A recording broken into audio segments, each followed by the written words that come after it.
My name is Natalie Marion, and I'm doing the screencast on classroom management.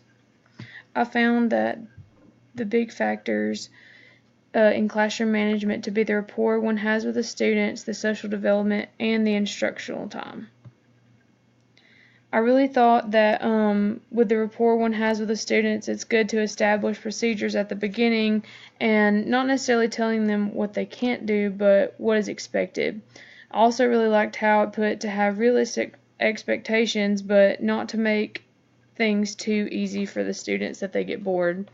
I also think that showing the students that you care and like are a real person, like it said, is always like to be honest with them, and it's a huge thing in getting the students to get excited and care about physical education like you do.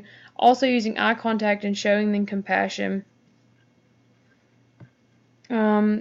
I think social development stood out as a key factor to me because I think that we help teach and encourage leadership roles in students by assigning them equipment leaders, timers, but also by modeling and demanding good sportsmanship with everyone in the classroom. The last big key factor I read with classroom management was on instructional time.